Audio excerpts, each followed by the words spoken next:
Okay, everyone, welcome to our sixth session. We have another keynote presentation by Associate Professor Tanya Nortley from Western Sydney University.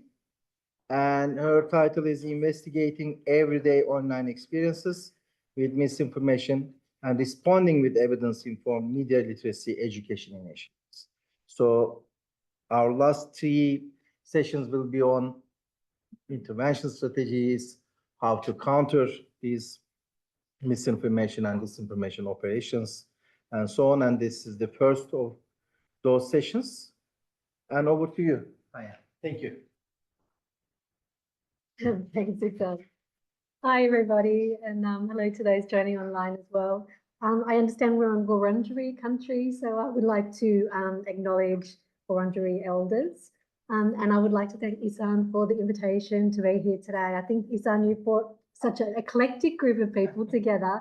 I think there are so many disciplines covered and presentations have covered so many methods and so many different disciplinary approaches. And I really appreciated that. And thanks to everyone for, recognising that we're all coming from different approaches, so sort of explaining as well. I've really appreciated learning how you all go about your research. So what I'll be talking about today is this project here, which is a Australian linkage project, and it's called Addressing Misinformation with Media Literacy Through Cultural Institutions.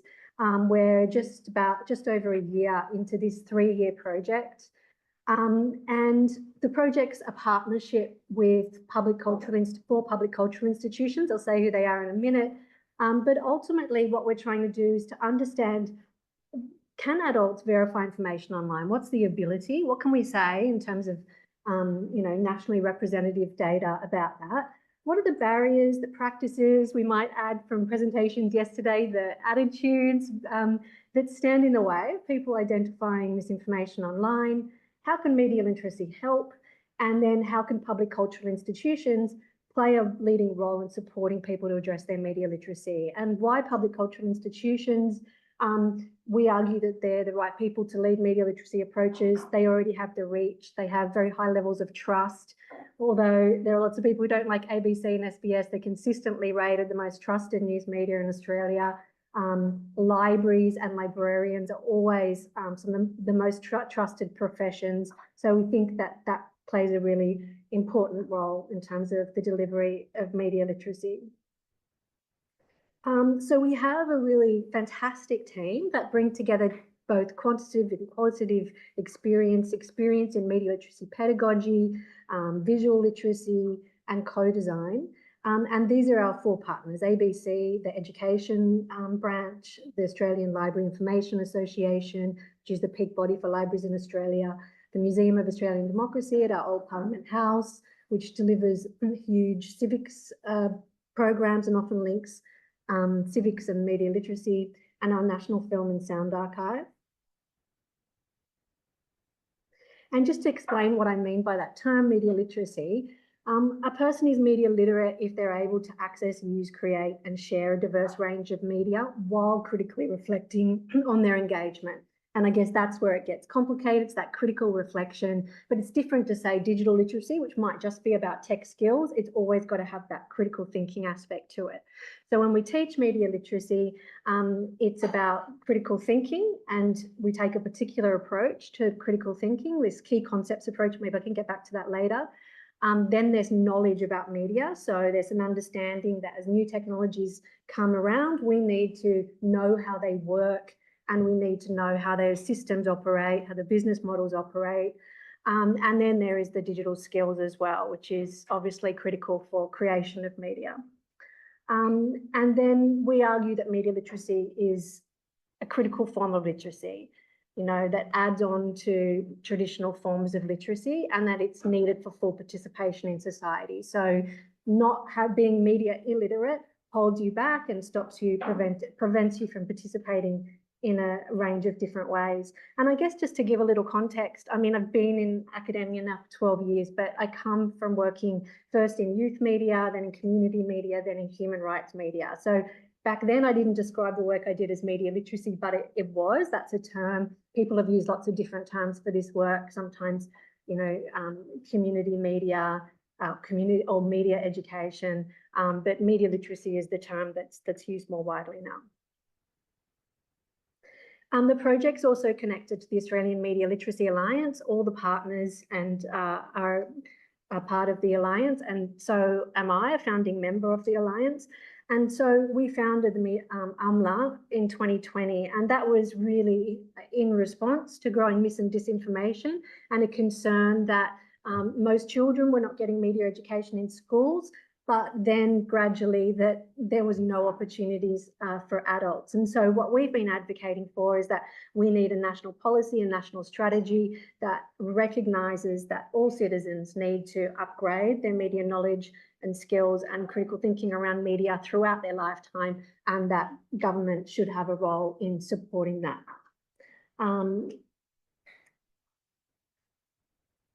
And then what's been happening in the international landscape is that there's been a growing recognition. There have been countries that have had national strategies and policies for 2 decades. Finland is an example, and is often held up as the gold standard because media literacy is across all their government policies, and it starts in kindergarten and it's consistent throughout life. The Netherlands is another, had a media literacy, a national media literacy approach. And both of those countries, public cultural institutions lead the efforts. So when we looked at models, we decided that was the right approach for Australia. Obviously, some countries don't have strong public cultural institutions. The US would be one of them, but in Australia we do. So that's why we argue that's the right approach. France has had one for a long time. The UK was always a laggard, but they're now on their 2nd national strategy. But I think a really big development was that in the EU, they had an audiovisual media services directive that says every 2 years, all EU countries have to report on what they're doing to advance media literacy, on any new funding or policies. And there's been these grants that have opened up for media from the EU, which means you've got cross-country initiatives happening, and a lot more happening in the adult space now. So, I'm not standing here saying that media literacy will solve the problem of misinformation. I don't think that's the case. I think multiple things are needed, and of course, this is a challenge we're always going to have. But I do think that regulation is needed, and I do strongly believe that people need more control over their privacy of their data in social media platforms, and that would make a phenomenal difference to a lot of forms of misinformation. I think we need to be encouraging the platforms to be proactive, not just regulating, because regulation is so slow. They know what they can do to address this problem, and we should be supporting that and pushing that. And, we can talk about it later, but that is sort of a key goal of the misinformation and disinformation bill that's in front of Parliament right now. And of course, we have to have trusted, high quality news information sources. Those things go hand in hand. People turn to other sources when they don't know who to trust, or turn to unreliable sources. And then education, and that's where the media literacy part comes in, and where this project is focused. So in terms of, media literacy has actually been around for 100 years. It sort of started with film studies and then grew a lot during development of television. But the model that we follow in Australia, this key concepts approach, evolved in Britain in at least sort of the 1970s. And that model has worked quite well for media education for decades. But of course, as new forms of digital media come about, it's important to, although the key concepts can still work, to think about what new questions are asked. How does generative AI challenge the way we teach media literacy?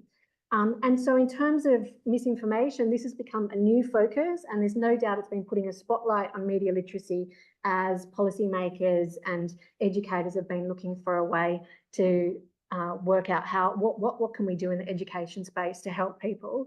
And so, looking at the evidence, I would say in terms of what media literacy can do to help misinformation, the evidence base is growing, but it's still a bit ad hoc, and it definitely is incomplete, and there's very few Australian studies. And the challenge is that often really hard to compare the data And you really have to drill into looking at how are they defining media literacy? What would this initiative really look like? Because, yeah, I would say that there's some dodgy studies out there where, you know, prove media literacy didn't work, and then you look at it and you're like, what? You measured media literacy how? So I think it's really important to critique the studies that are coming out.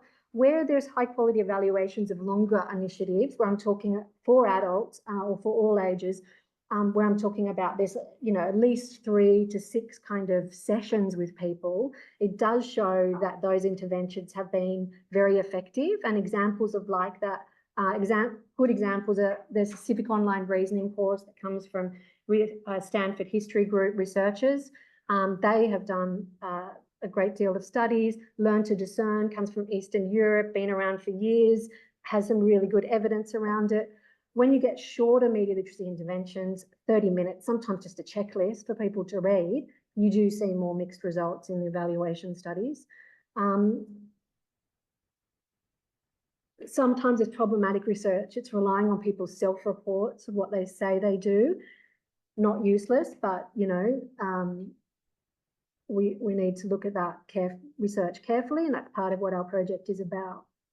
And then there's the studies that are just about whether people can assess headlines, and I think that's often kind of detached from complex reality as well. So, you know, there's research out there, but we've got to look carefully of it. And I'm always love a meta study, but I'd be very concerned about a meta study in this field, because I think you're bringing together apples and oranges. You know, a really solid media literacy project that's founded and piloted and it's really good and being tested over years is very different to, you know, a more experimental study that isn't founded on media literacy pedagogy. So we'll have to be careful about that.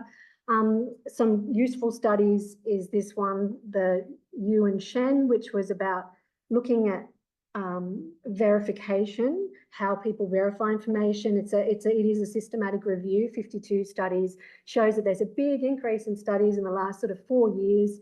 And it does find that where people were taught media literacy, it does increase their verification abilities.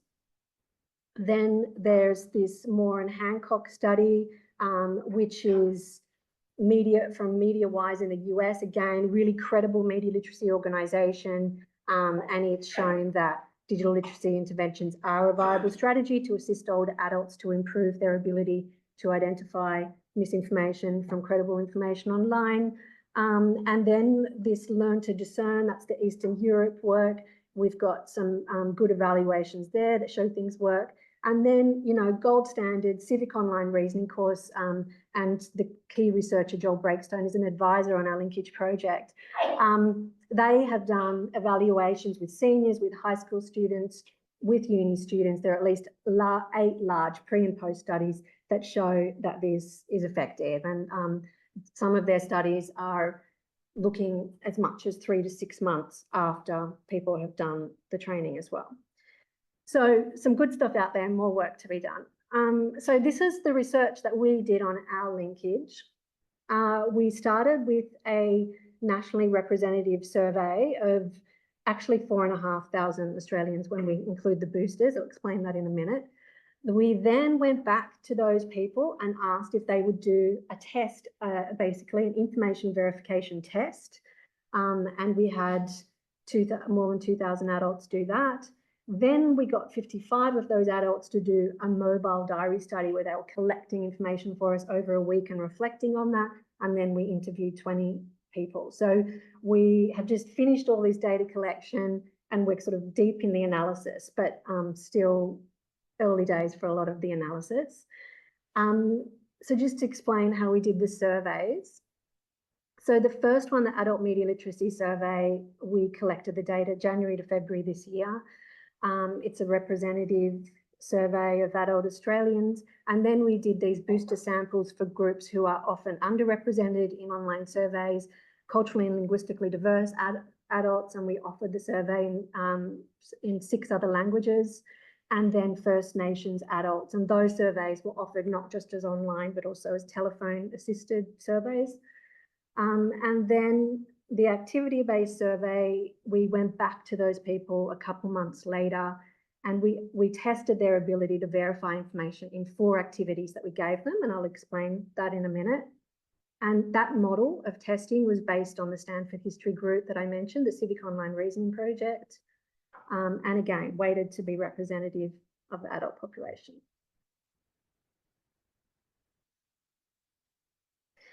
So with that first survey, we released the report in August, and I've got some hard copies if anyone likes hard copies here with me, if anyone wants to take one away. And we released that at Old Parliament House, one of our partners of the Museum of Australian Democracy, and it was great to have so many policymakers in the room. Senator David Pocock launched the report for us, yeah, so those findings are out there.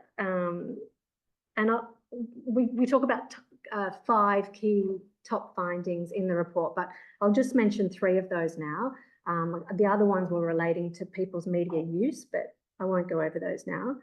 So the first thing is that what we found, and you know, this is a self-report, is that adults say that they have a low level of confidence in their own media abilities. We were looking at a range of media abilities, 11 tasks, and they were a mix of critical thinking, technical tasks, and knowledge abilities. And that's because that maps onto our understanding of media literacy, our media literacy pedagogy. You know, obviously this is about people's confidence. I think that matters. I think it matters how confident people are, but it's a different thing, of course, than their ability. And what we found is that some groups are more confident than others. And those with the lowest level of confidence were older Australians, people with a low level of education, with a low income, and slightly less regional Australians as well. So what we've said is that these groups should be prioritised in terms of adult media literacy initiatives.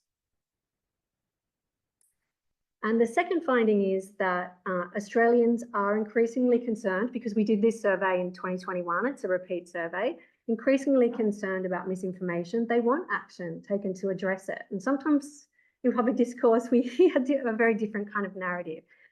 We found that nearly half of adult Australians encountered misinformation online either sometimes or often in the past week.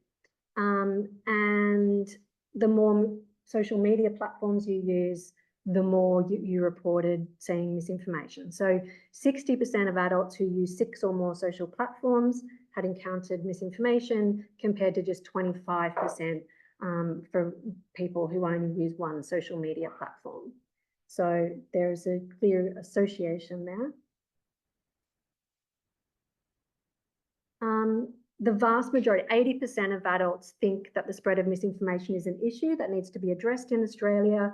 And of those who agree, almost all agree that education is needed. So they agree, the vast majority agree policy is needed, we want platforms to do something, but top of the list was there needs to be more education on this. And we know now that Australians want media literacy support to be made available to children and adults. In our last survey, we asked them about children. We added a question about adults. 84% agree media literacy is needed in schools, and 82% agree that media literacy support is needed for adults. So that was good news for us. That's the focus of our project. And then we asked them, okay, so what do you want to learn? What should be the focus of this media literacy education? The top concern or interest from people was they wanted to learn more about how to protect themselves from scams and predators online. Second was how to find news that's reliable and trustworthy. And third, how to identify and respond to misinformation. So again, speaking to our project, and useful to know that there is an interest out there from adults. In terms of how they want to receive this education, online tutorials comes out on top. People want YouTube, TikTok style shorter videos as well. That was particularly the case among younger adults, but libraries was a preferred learning space for those aged 60 plus.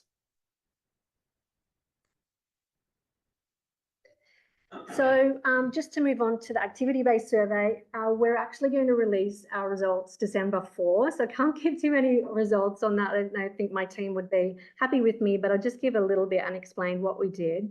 So as I said, participants were given 4 tasks and they were asked to verify the information that we gave them.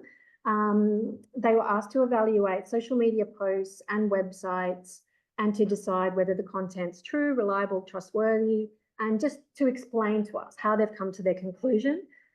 They were told, use the internet, please use it any way you want, because what we were testing, although people don't go and verify information for every piece of information they come across, we wanted to know if someone was going to do that, can they do it? Do they have the ability? So we encouraged them to do that. And just to show you one of the examples, so it says below is a Facebook post. Please read the post and answer the questions below. You can click on the post, go straight here to Facebook, see it yourself. Do you think the information on Facebook, the Facebook post provides evidence of election misconduct? And just to explain, the post is from Lyle Shelton. He posted this just before the last New South Wales election. And he said, you know, I've written this morning to the New South Wales Electoral Commission about what appears to be the removal of ballot papers from a polling place. I'm concerned about the chain of custody. It might sound familiar to people. This now gets claimed in a lot of countries following the 2020 election, is it? In the US, the last one, not the one this week. And so he's, you know, goes on saying with his letter saying, I'm concerned and I want answers, basically.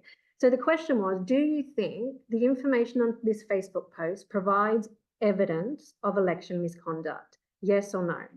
And then what we're really looking at, that matters, but what we're really looking at is this question 2. Please explain how you came to this decision. You can use information from any website you used. If possible, copy paste the website address or the name of the website. Tell us how you did this.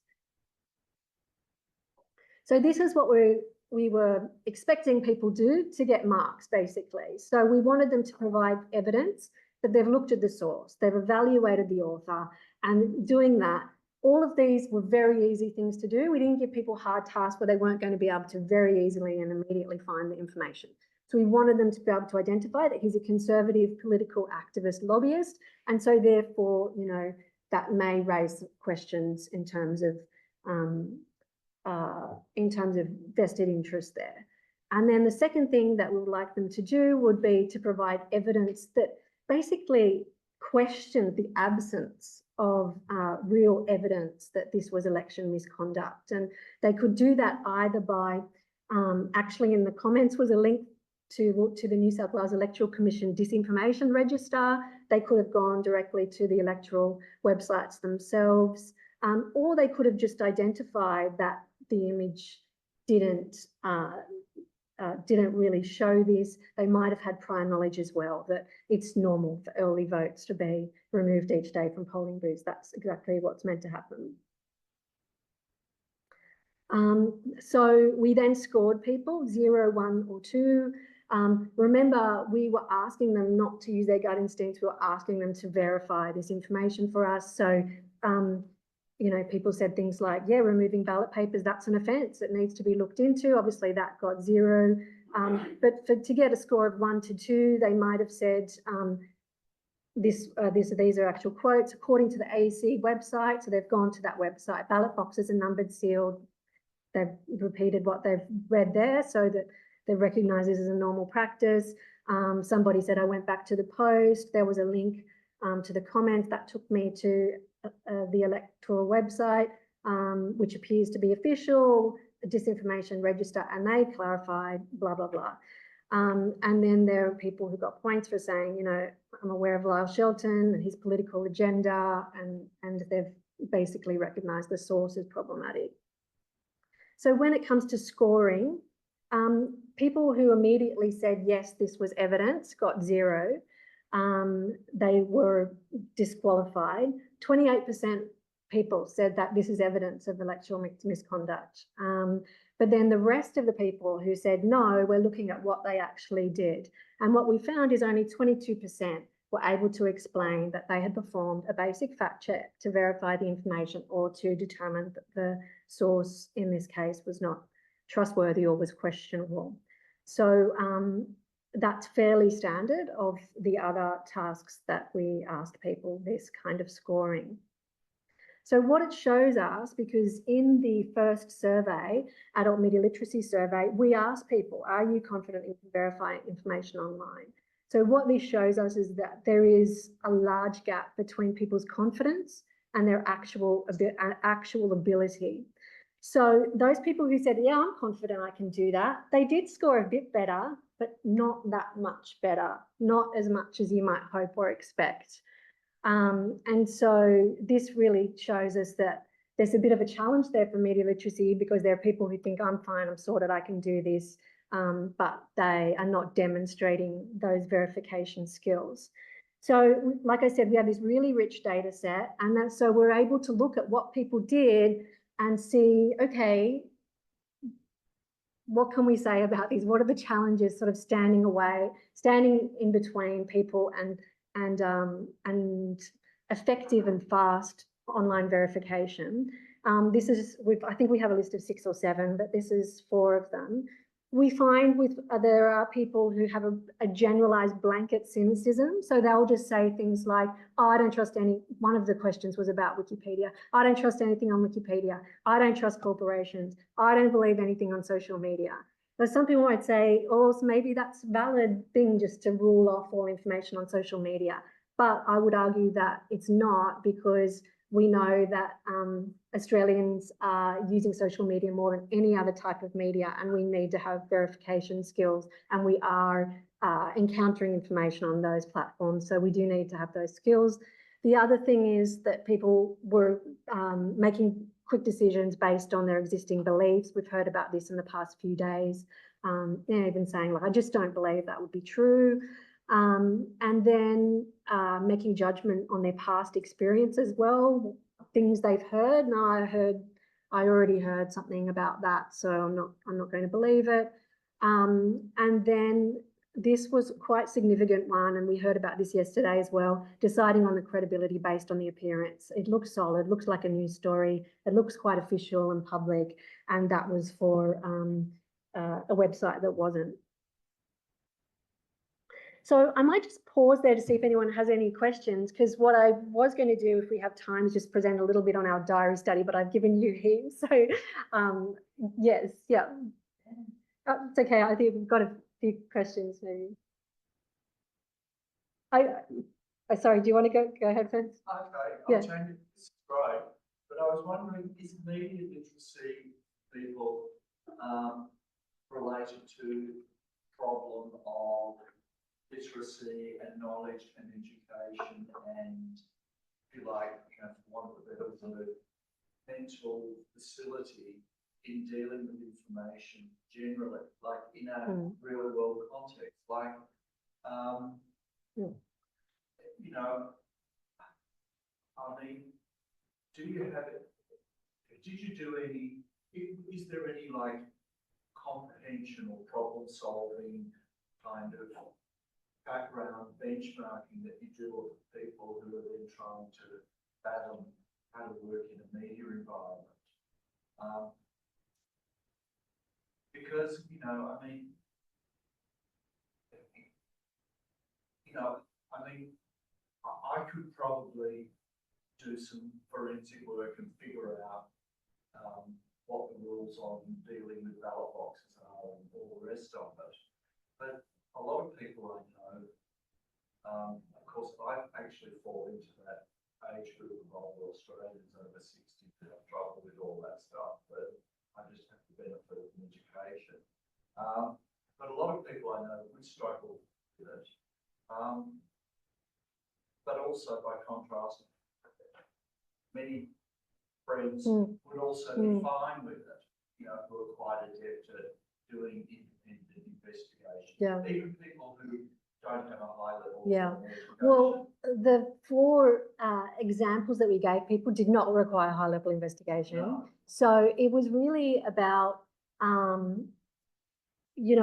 I think if we think about, we base this on the civic online reasoning in the US. So, where they started was testing students against history professors, against fact checkers. Right. And the history professors did really badly. And so did the students, and the fact checkers were fast and efficient. And, what they're really argument that they're making is we've been taught techniques in school that were not for the digital age. And it's not that you need to spend huge amounts of time necessarily. And there might be cases where that's so, but then you've got to think about perhaps trusted sources. So it's more that a few key mistakes that people were making. And that's really what their resources are based on. And one of them is that they were deciding about who and what to trust by staying within the source, reading the about page, just making a decision based on what the content was. Whereas fact checkers immediately get out and just do a quick search on the source and, review what it says on Wikipedia, review what it says on other websites about this source and make a decision or not make a decision, but assess the credibility of the source. That's the first thing. And often that's as far as you really need to go. And then the other thing is that in this case, these were easy because actually just searching the topic would bring up fact checks. There were fact checks that were conducted. So these weren't difficult things. But yes, media literacy, people's confidence in their ability is linked with education levels. But there's more going on there. And so, yeah, in this case, media literacy is broader than information verification. But in this case, they're just saying there's a number of pitfalls that people fall into, following the links on the thing that they're assessing, spending heaps of time. People spend lots of time doing this. They're just not doing the things that are efficient or will quickly get them a good answer. And quickly, what you're saying, there are quite teachable heuristics to follow. Yeah. That would save a lot of time and get you. That's right. Yeah, that's right. So it's called, what's the technique called? Getting up. No. Collateral reading. So that's one of the things that they immediately just get out of that source. Don't. And people are like, oh yeah, okay, that was a good idea. They weren't taught to do that because that didn't make sense in a non-digital era. So yeah, that's really what those courses are based on, things that will help you get to an answer quicker. Yep. Yeah. Okay, thanks for that. It's fantastic presentation. Sounds like a really good project. So I've got an annoying definition question. I'm sorry, and then just maybe just general observation around addressing disinformation. So when you were doing your surveys and speaking to people, did you distinguish, or do you felt like people who responded were distinguishing between disinformation, malinformation?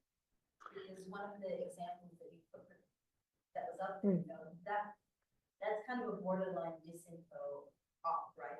We don't use the term misinformation in our survey at all. No, never. Yeah, no. So we weren't asking them to do that. We were just saying, is this credible? Is this true? Is this credible? Nowhere at all in any of it did we use the term misinformation. And we didn't ask them, is this misinformation? We asked sort of the more specific questions like, is this evidence that this happened? And also, which of these two web pages would be a better source if you were researching renewable energy? So yeah, they were just specific to the example.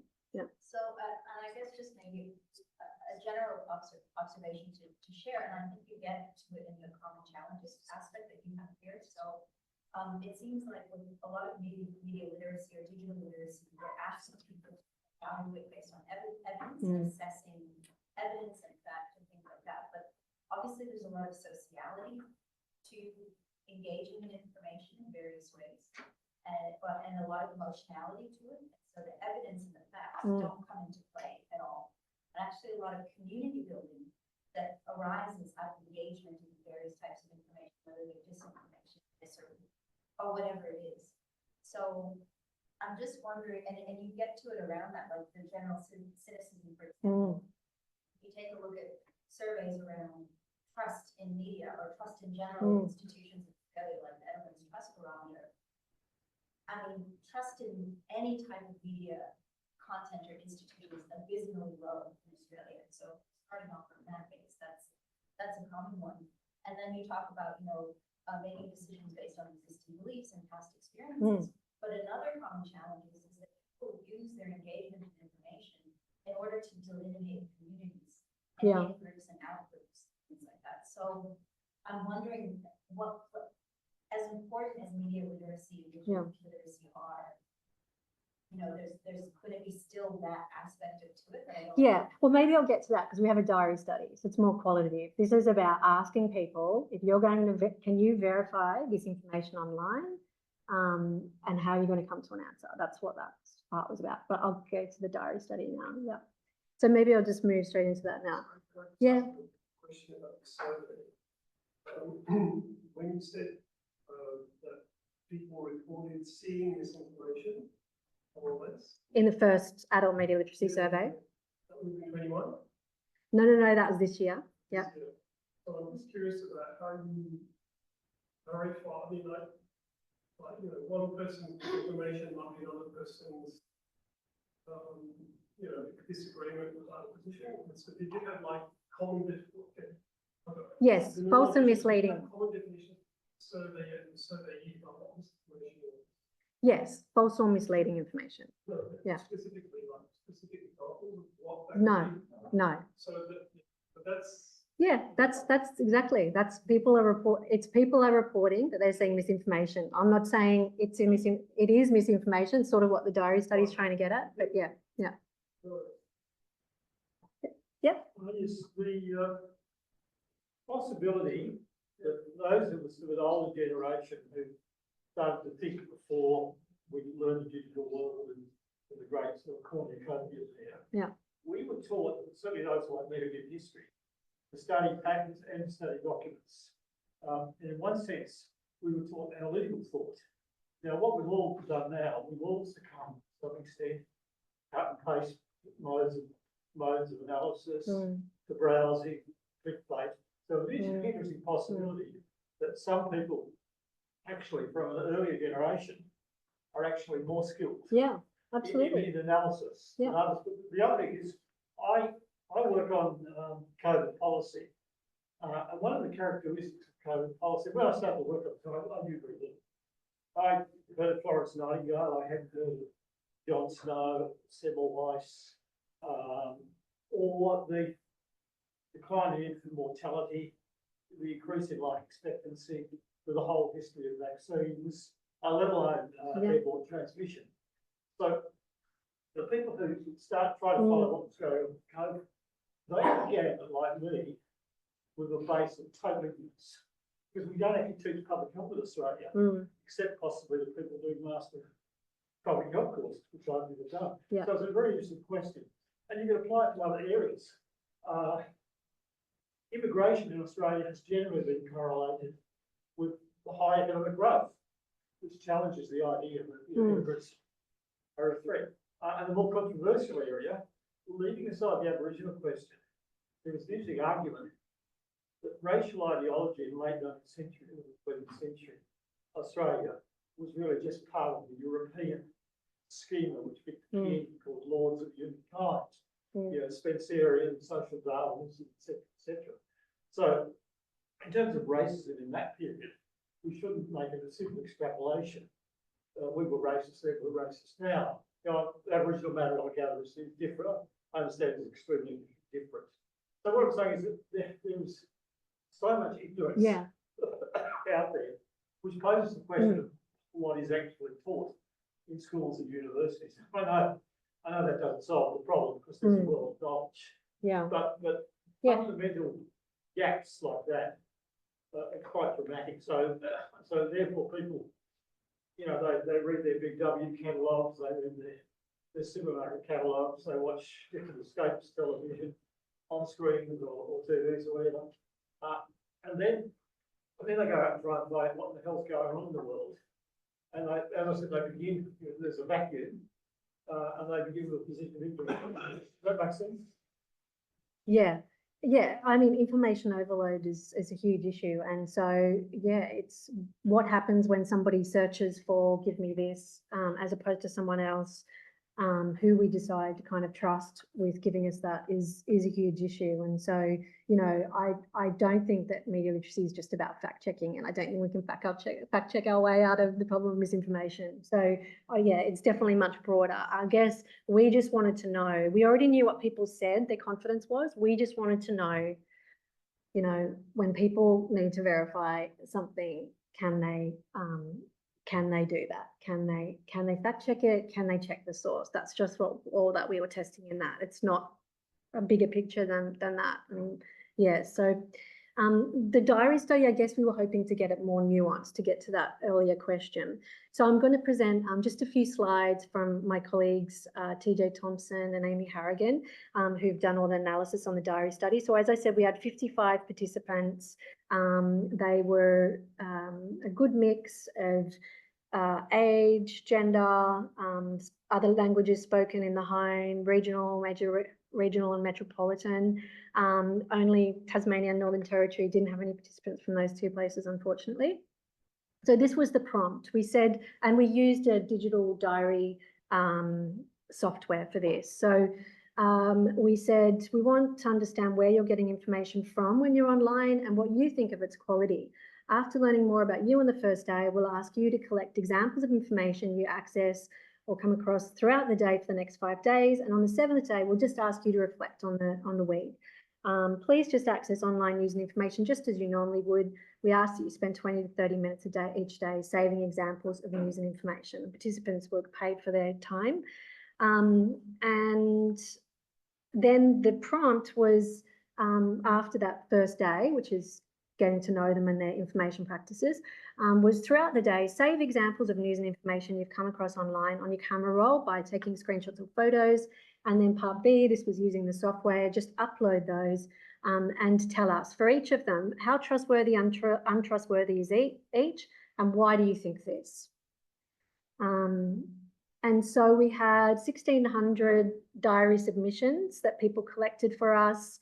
20% of those they identified as being false or misleading. 12 participants only said things were examples of information, not misinformation. They didn't document any misinformation. So that adds up to be about 7 to 8 examples per person per week if we take those 12 participants out. And then, so then we're coding each of these examples, and we're yet to get to all those that they didn't identify as misinformation to look at those, but just focusing on the 322, we've looked at, for the moment, we've looked at the topic, we've looked at the communication mode, the format or the feature of the claim, we've looked at the source of the claim. So we're doing a lot of different analysis on this. And I won't go into all the analysis, so we don't have time, but I guess one of the things that maybe took me by a little bit by surprise, but probably shouldn't have, was that this is the source of the misinformation that they identified. Most of it is from mainstream and alternative news sources. So News Corp, all of them, News Corp, 7 West, ABC's got a little bit on there as well. And the things that people were identifying as misinformation a lot of the time was, that's a really misleading headline. I don't think they were fair. That was only one source. There was only a couple of opinions, and I don't think that was representative. I think that journalist was biased. So this kind of isn't the conversation we're having about misinformation. So coming from news sources. But when I've explained this to researchers who've done a similar study during COVID from the Canberra Digital News News and Media Research Centre, they were not surprised, and they had similar things. So this is definitely going to get us thinking about what this kind of means for our project, that when people come across things that they say is misinformation, most of the time it's from Australian news organisations. So yeah, it's a interesting challenge. So I won't go into all the data, but yeah, we will elaborate a lot more when we do our launch on December 6th. So we did these 20 interviews, which is like just beautiful, rich data. And so I guess we're looking at, you know, we talked about the key challenges about key challenges that kind of characterize people's behavior, looking across all the big data set, obviously all anonymized in various ways. And so, you know, what does it look like when you are making decisions based on generalized cynicism? What does it look like when you're largely making your decisions primarily based on your existing beliefs? But also, what does it look like when you're practicing media literacy, or, you know, you're doing all these things that media literacy educators tell you to do? And so there are examples there as well. And Shiv got 5 out of 8 in the test. He ranked his ability as reasonably high to verify information, and he told us a whole lot of things that he said he's doing. So trying to really learn from those rich case studies as well. And so just to wrap up, what are we doing now? First and foremost, our data is about informing our partners, but of course we're releasing that in public reports as well. So we do 2 workshops each year with our partners, which is about embedding evidence into their initiatives, developing a strong evidence base for them. They're now starting to design their projects, their adult media literacy projects, and we will work with them over the next year as they do that and test. We have a shared evaluation model that they will all be using as well. And then after that, we'll be creating a toolkit from everything we've kind of learned in this process for other people who want to do this in different contexts for different communities, so that, you know, they can use this as it's useful to them in their context, or adapt things as they're useful in their context. But there are 2 different audiences that our partners are looking for, and that speaks to, I think she's gone now, but that speaks that issue of mediators, so people that are already trusted in communities, so local community groups, health workers, librarians, school teachers, mediators, people who already play an important role in the education of people, and then direct groups as well who have being identified as having low confidence and wanting support in particular areas. So I'll leave it there. Thank you. Thank you.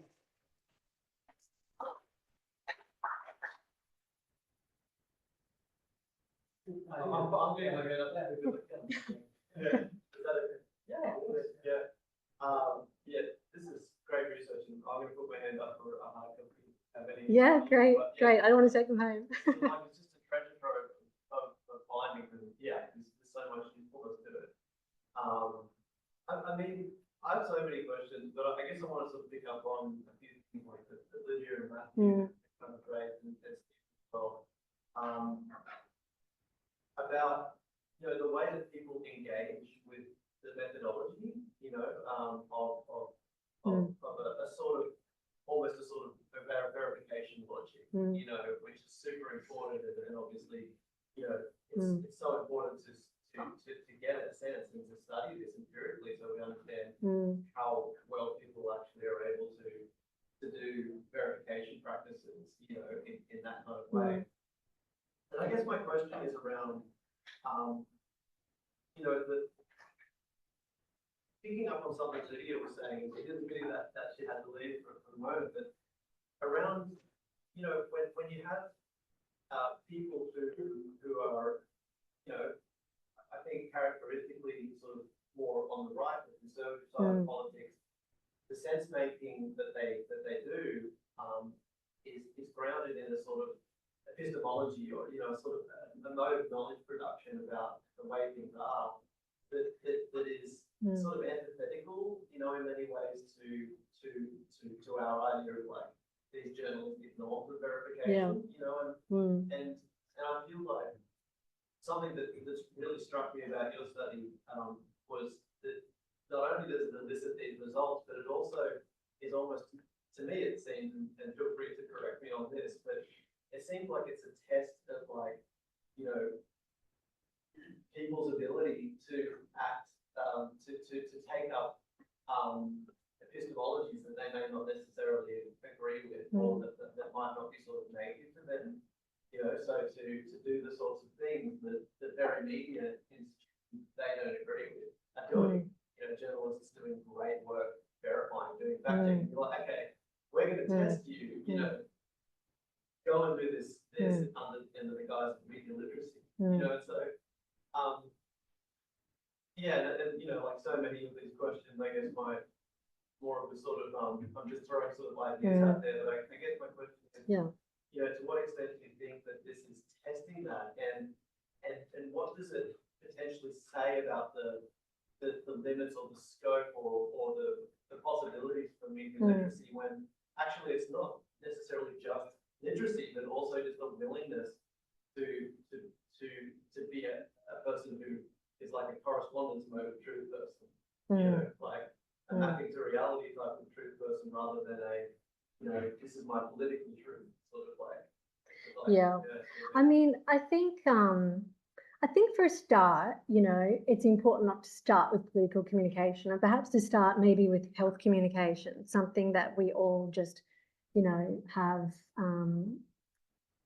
you know, it can be politicized, but also, you know, it's about the safety and of our family and friends. And so I think there are topics that if you start on that point, they're a bit easier. And so I definitely don't start with the premise that people think how they think and they want to think this and that's it. I start with the premise that I believe most people don't want to be duped, actually, and that yes, some forms of communication and some sources are more convincing to them, but that there is a desire and willingness to think about effective methods. But there are a cohort that absolutely, you know, fact checking has become massively politicized. So the people who like, I won't read a fact check because that's just, they're a small percentage of people, but it is important to recognize. So I guess with our approach, we're thinking about general population. We're not saying that this is going to be effective and that this is designed for people who've fallen for conspiracy theories. I don't think it is, as a totally different approach is needed, but it might be useful for someone who's fallen for conspiracy theory's sister or mother, and that might be useful. So yeah, I think, yeah, I try not to get caught up on the person it won't work for, who it won't work for, and instead think about actually majority of people are saying, I'm not good at this and I want to learn about this. That's sort of my premise starting point. So it might be naive, but I think that's most people and that's why it's important. But no, it won't work for somebody who says, fact checkers are all liars, it's all part of a con, you know, that, and it won't be perhaps effective for those people. Yeah, I think, that's a really good point. And yeah, maybe my perspective is a little bit more concerned with those people who are a bit more at the fringe. Yeah, and we should be doing everything we can to stop that happening to a larger proportion of the population, I think. So yeah, okay. I'll want to ask about the question I'll start to talk about, but I'm going to. Okay. Naomi can comment on that. There's this amazing article by Dana Boyd. She's been a researcher at Microsoft, she's now moved on. And she has this article, it's an opinion piece, but you say what media literacy but do you? And she goes into the potential harms of media literacy. And I have 10 years of writing media literacy programs, and now I'm doing this supervised research project because I found a lot of the methods that we use, even with lateral researching SIP, they're just not working with all the cohorts. But what I've found is a challenge with the ethics process. So after 2 years, I finally got ethics approval for at-risk research interviews. But the plain language statement ends up having all the methodologies. It's very transparent. But I think the cohort that we're not reaching, where media literacy can cause harm, they will see the plain language statement and never want to engage. So do you have any ideas about how you can navigate that? Cause harm potentially. Can I explain that? Because I mean, Dana Boyd offended every single media literacy education on the planet with that article, and we'll never come back to those people from it. It was so offensive. Essentially said, despite the fact that adults don't receive media literacy education, hardly any school children do, that media literacy education was responsible for people being too critical about news organisations, for actually applying critical thinking and critique And that's why trust in news was kind of going down, was a key sort of tenet of her argument, which is, you know, these people, none of these people have received media literacy education. They, yes, identify misinformation. It's not the fault of media literacy education. So I have a major problem with that argument. And as I said, it was just so utterly insane to, yeah, and, you know, and then when you do, I'm happy to share the links of I'm an advocate for media literacy. yeah. But I still think it's a phenomenon we need to investigate, Mm. and navigating the ethical processes around it is really challenging. Like how can Yeah. we contribute to helping people? What sort of ethical challenges, like? So for me, like what took so long is, so I'm looking at information disorder undergraduate science students. Yeah. And what does truthful information media? So the fact that that could be very triggering if somebody's, you know, been to it or they've seen really harmful content, to get that through and navigating that process, yeah, it's quite challenging. So just there's huge ethical barriers, and ethics is. You mean showing them examples of the misinformation or something? Or I just, think yeah. To what they want. Gosh, It's more navigating, getting ethical approval. Okay. But also having those answers. Yeah. It's like such a delicate balance. Yeah, I would love to talk to you more about that. Yeah. Yeah, I don't know if it kind of relates to the ethics of this study, but yeah, I think I don't know what, if anyone wants to read the Dana Boyd one, I'll have to send the rebukes as well, please, because I'm just like, as you can see, it's a little bit triggering for anyone that worked as a media literacy educator to blame us for the growing cynicism of news media in the world. But yeah, I guess with the ethics, probably it's a really interesting topic for us to talk about because it's probably broader than media literacy. It's probably more relating to the challenges of misinformation and different types of studies. I bet you everyone's had ethical challenges with their research as well. Is that why there's not that many studies done? So for me, I've got approval now, it was 2 years, but to find like Australian studies that are interviewed that are qualitative rather than, you know, quantitative, it's difficult to measure the impact. It's actually quite challenging. The really challenging thing is evaluating media literacy projects, I think. And part of that is, you know, in the adult space in particular, well, first in the children, try and get anything through schools at the moment, through the education departments. People are still waiting 2 years later so that's extremely challenging. But in the adult space, it's like you're asking people to take part in a project and then you're asking them to do these extra things on the end. And so, you know, it's really hard to do that gold standard pre and post sort of testing. And I think that's probably one of the reasons we don't see much. But, you know, media literacy education isn't really a thing here for adults, and there hasn't been any national or sustained sort of efforts. So, you know, that's also why we don't see much. But I do think we should be asking more funded projects because we actually do need that evidence base and to know why things don't work for particular groups. Yeah, we need to know that stuff. I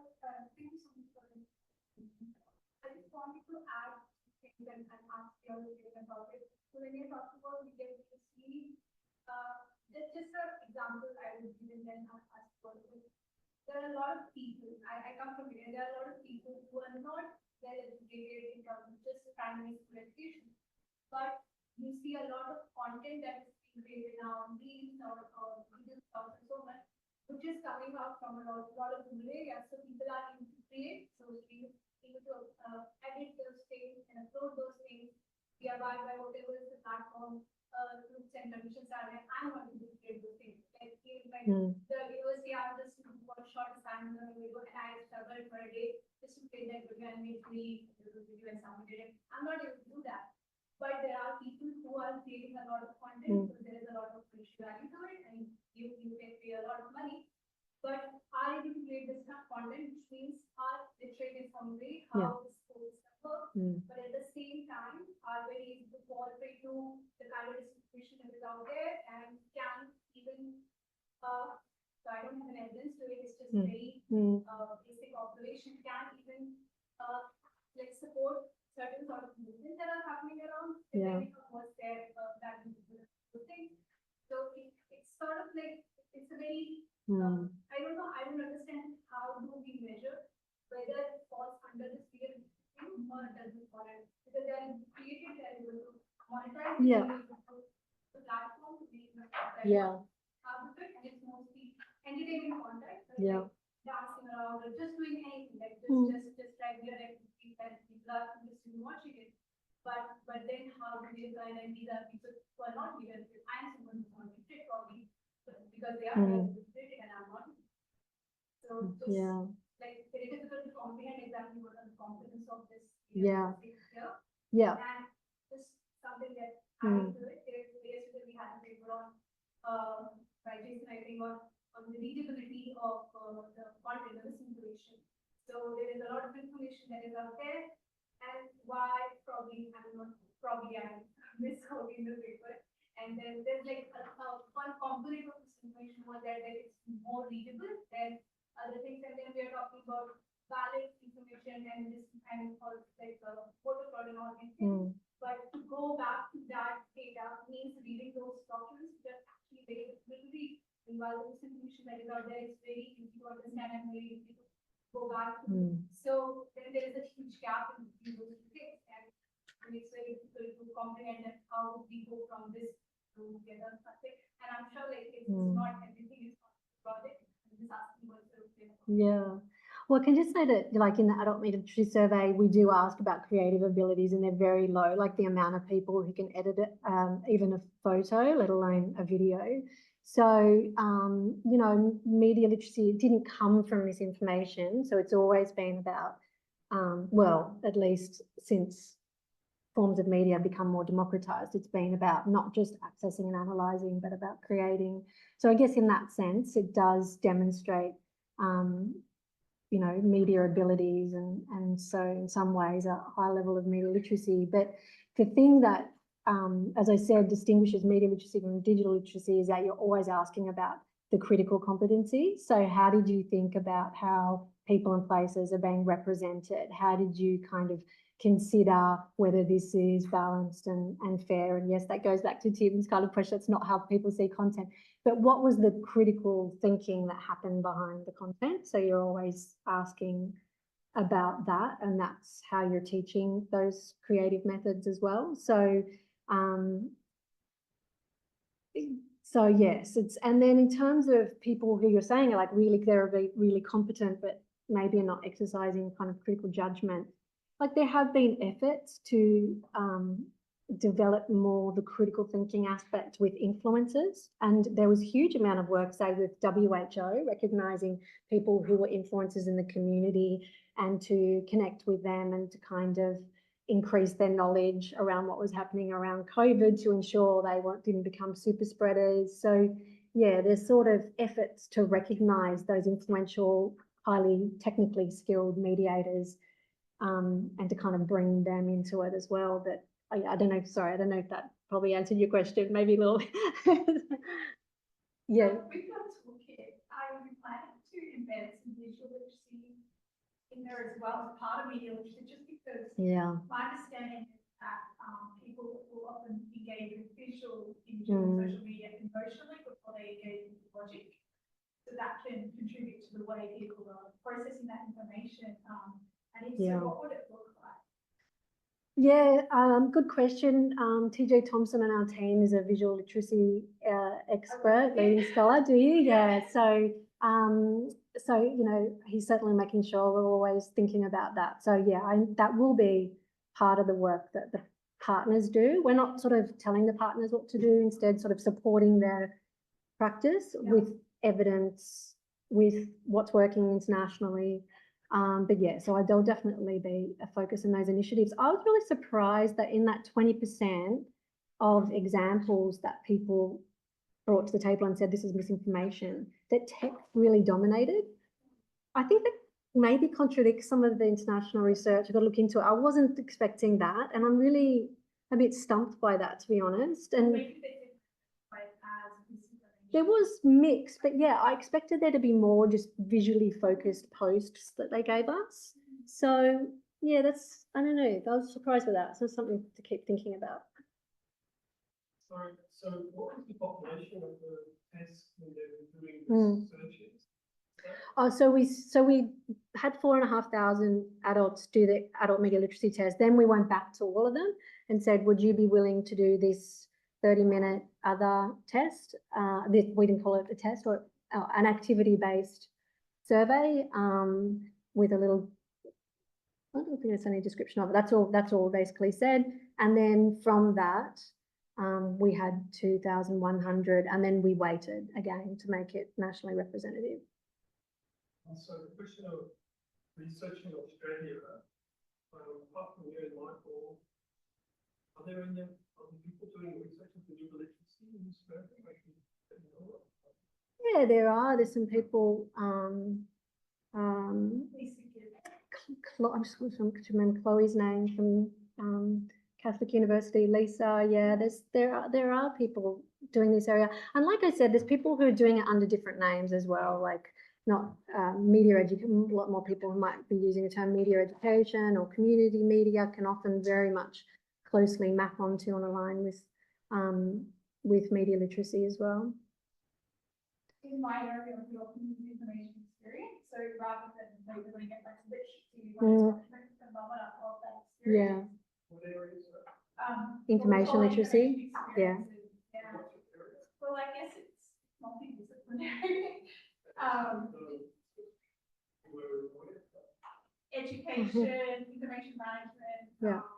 Yeah, I think there's obviously huge overlap with information literacy, and some people use the term media and information literacy, but there are a lot of scholars working in that area with massive overlap in the information literacy space. Yeah. Yeah. I want to ask like a bit of a totally different question. I was really interested to see Finland come up Yeah.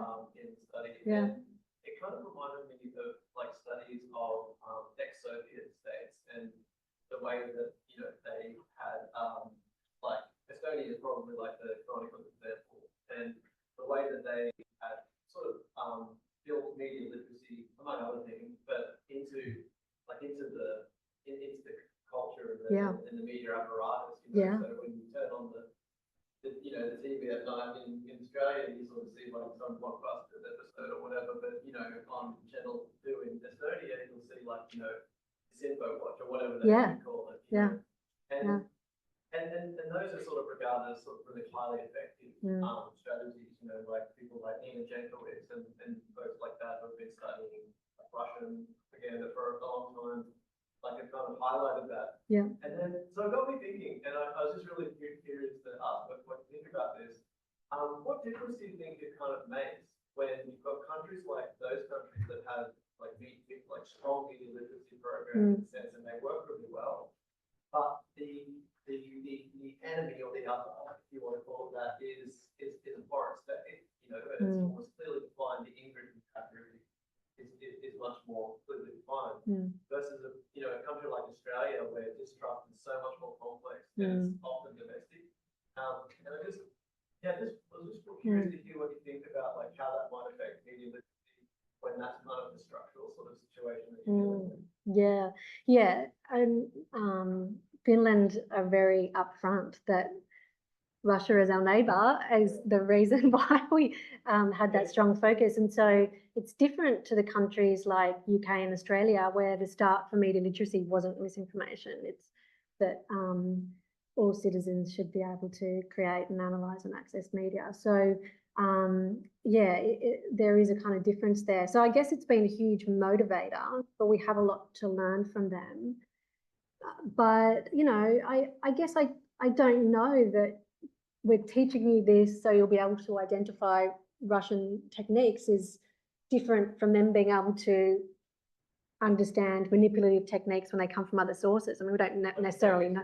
Yeah, I mean, they didn't, well, well, I don't know what the studies would be of Finland. Like it's always hard for us to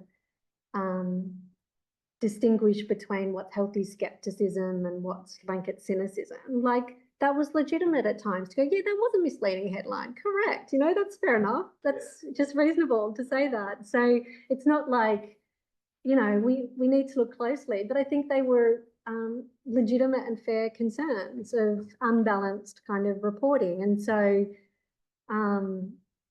you know, I don't think that necessarily equates to I have a blanket cynicism that all news media are untrustworthy necessarily, just because I've identified.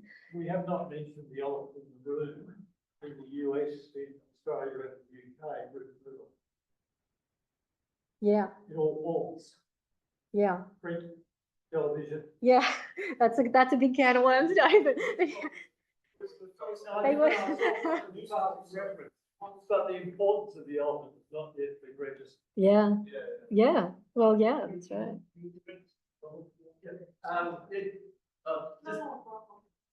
Just your just circling back to the Dana Boyd report. So also the media literacy educators are somehow implicated in the rise of Donald Trump and marketing. Yeah.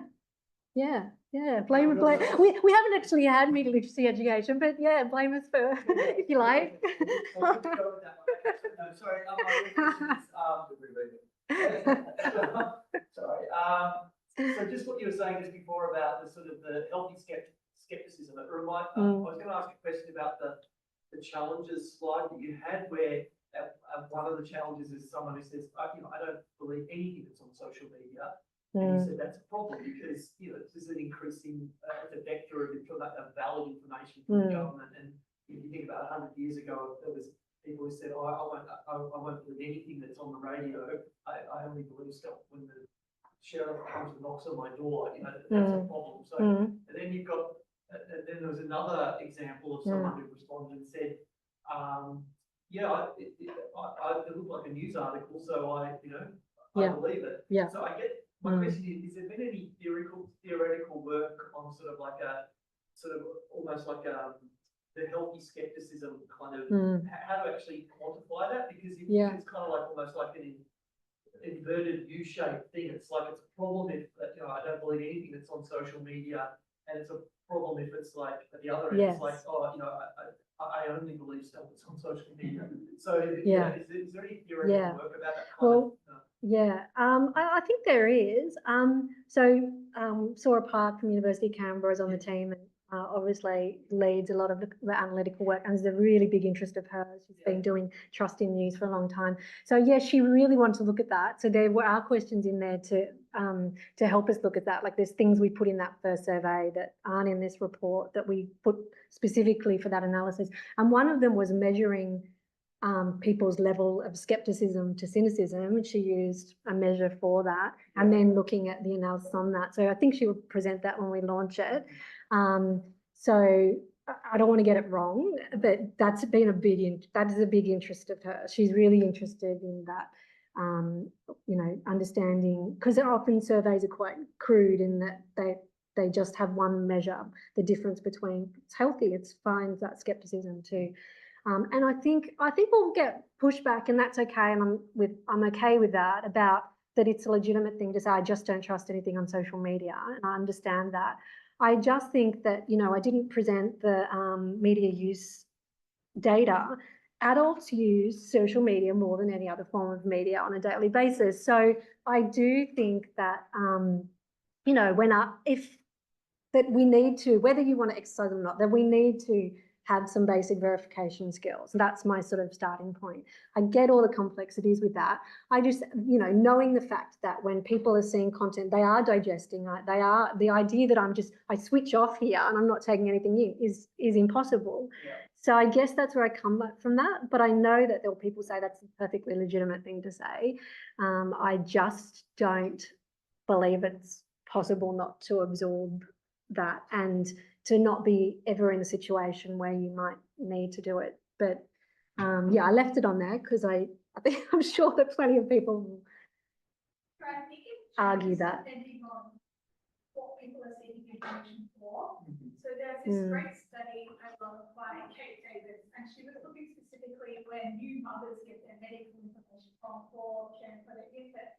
And through all these interviews and tracking, even if new mothers know a general practitioner may be like a high quality source of information, they prefer to get their information out of class from other mothers because they saw them as allies and relational and safe. So drill down into studies, what are people seeking information for that purpose, and then how are they making decisions? So it's a very complex area, depending on context. Yeah, I think that's true. Yeah, absolutely. Is another question point of view. She's been made by Susan. How do you think AI can assist in adult media literacy education?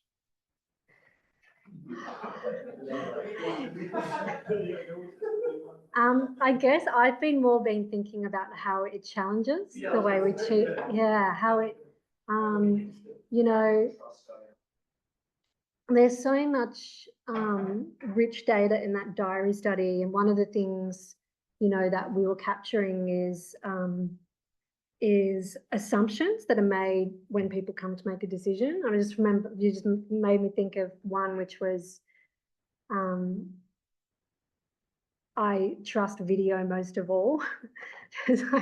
So I definitely think about how it's going to challenge our ability to be media literate, but also the way we teach it. And I do think that generative AI challenges some of it a little bit pedagogically, some of the key questions we're asking people. So it's something we're doing from that end.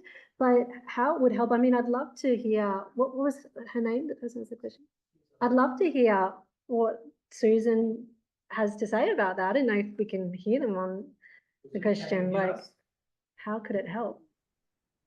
Yeah. Great. Hi, Susan. Hi. Hi, how are you?